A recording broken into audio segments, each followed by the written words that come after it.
Welcome back to my garage. So we're working on the PIP2 engine, homemade two-stroke engine, state-of-the-art porting, all that stuff. We're trying to get the cases done this week and then send the cylinders off for plating. Last time we discovered a human error where the bearing pocket was actually on size from casting, so that's my mistake in CAD. Luckily that's just that side, not this side. This made we have to machine out the pocket for next size up bearing, which is 52 millimeters versus 47. So this measures at the temperature this is sitting now, it measures 51.990. I've set the micrometer to 51.985. Transition fit I want, J7, says I need -9 or between -9 and -11. It's kind of hard to tell because this is just between sizes. And nominal size for this, or tolerances for these bearings, is +0, -11. So I'm chancing, this is cold, everything is cold. What this really should read at 20 degrees Celsius would be 51.989. But I'm going to slap it down, so 985. Make the pocket a little bit tighter because everything is cold. Wearing gloves to not interfere with, to not heat up the equipment. I'm gonna set this as quickly as I can, even though it is kind of fiddly.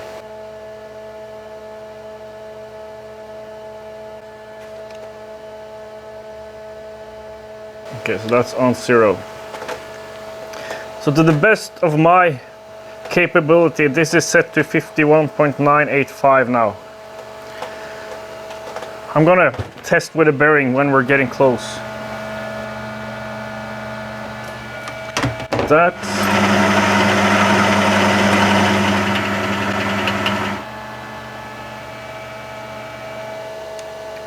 about the same. It's a little tight there. Okay, 5175.8, 51.768.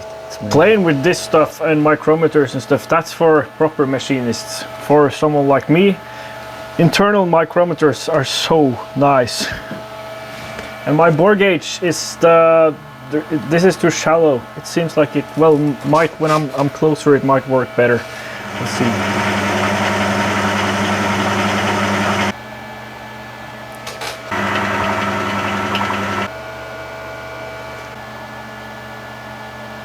But now this is reading. Now this is reading very well, spot on 0. So we should be good now. And now, as Blondie Hacks would say, the thing that separates us from the animals, chamfers.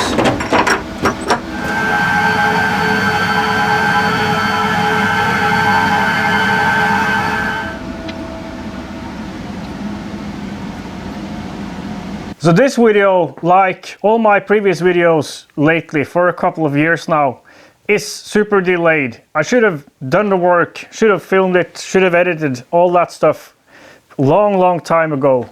And somehow, or for some reason, I get kind of stun locked. There's kind of a, look at it like a bucket, and my bucket gets filled up with everything, like for everybody I would assume. So everything fills up that bucket, but for me, the threshold for when that bucket is full is so low, or has become so low. So, and at the point where the bucket is full, I'm stun locked. I can't do anything. Like, I can't get myself to do anything. Even simple tasks that would take 2 minutes, and I can put them off for a month, for 2 months. And even with stuff that's super fun and I really enjoy doing, and still I put the stuff off. And that's weird. That's really weird. And you know what can help with that? Because that's a weird mind thing. Well, therapy can help with that. And this video is, the paid partner of this video is BetterHelp. And they're on a mission to make starting therapy easier. And just like with everything else here, I've also put this off for a while now. So I'm sorry, BetterHelp. I'm sorry. It's a good example. I feel this is a good example of stuff where it's super hard to fix this on your own. And therapy can really help with this, with solving mental issues that you might not even be aware of, even though I'm aware of this, but it's still like, it's hard to get out of it, you know. And it's also hard to, like, it's hard to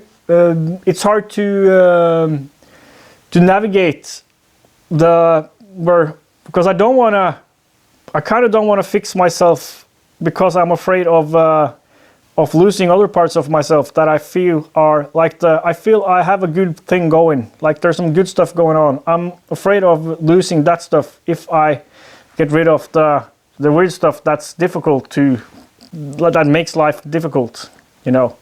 So, but a therapist can help with that, help you navigate the weird thing that is your mind. Starting therapy with BetterHelp is super easy. Just fill out the questionnaire and you get matched with a therapist in as little as a couple of days. Their therapists are well qualified, and if you feel like your therapist is not a good match for you, you can easily try another one. Switch out your therapist and find a good match. Find something that works for you. If you're struggling and think you can benefit from therapy, head to betterhelp.com/twostrokestuffing or click the link in the description and you'll get 10% off your first month of therapy. Thank you, BetterHelp. And sorry for the delayed video.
Taking off 0.05 millimeters to see if the surface cleans up, and then I'll take a measurement.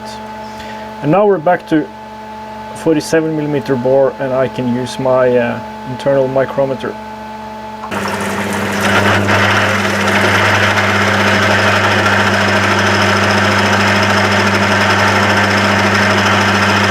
I think I want to spin it slightly faster, just so it's more stable. Hopefully I didn't go past dimension, but that would have been super stupid. I've done super stupid before. I forgot to record, so you missed out on all the swearing. So I've done it again. Like, it's so fucking stupid. And I really can't understand what happened here. Because, well, this is a 6204 bearing, 47 millimeters. Super loose fit. So there has to be something wrong in my CAD file. I have to have done.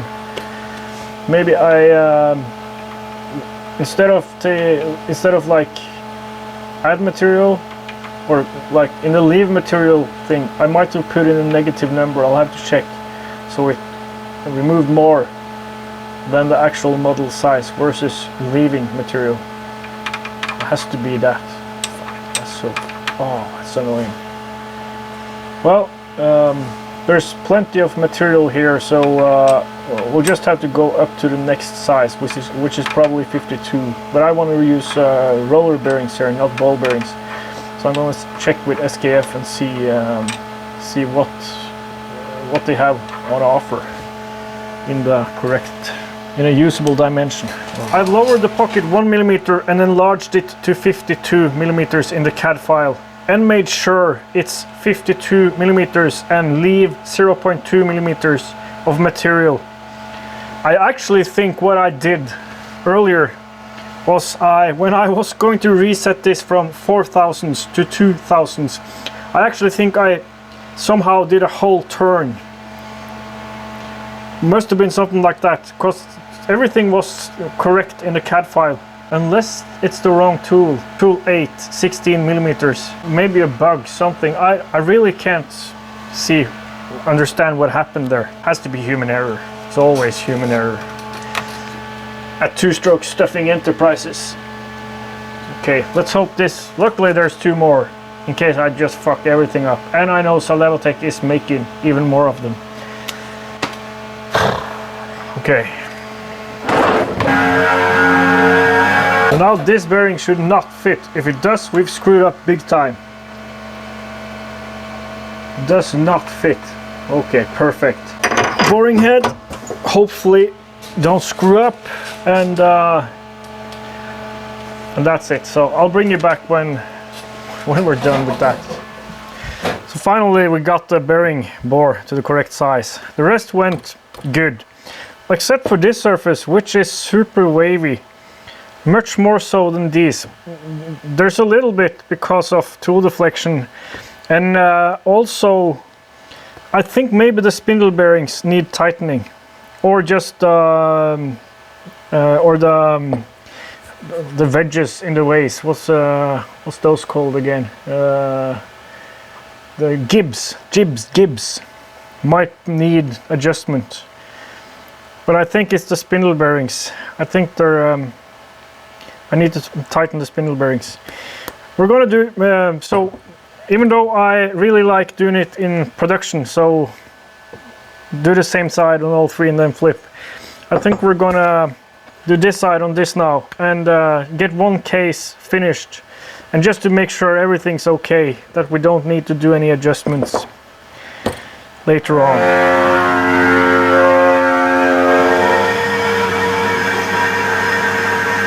From so it's fine. The surface finish here is fine, except for where it plunged down.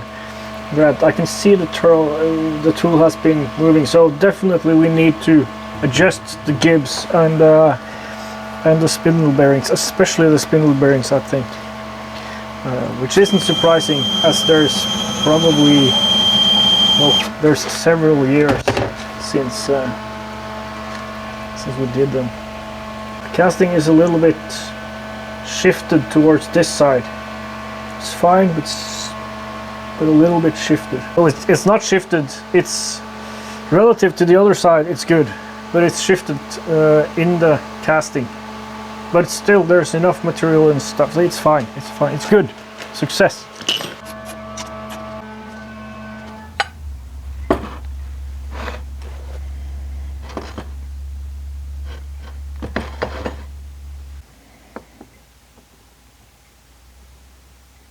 There's a mark here from the tool, and also it doesn't matter. It's not not crucial.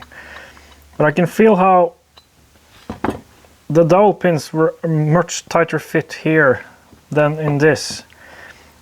So definitely the spindle bearings. So the tool is wobbling. But now we gotta find a way. Well, obviously there's threads to be made and a little bit of cleanup.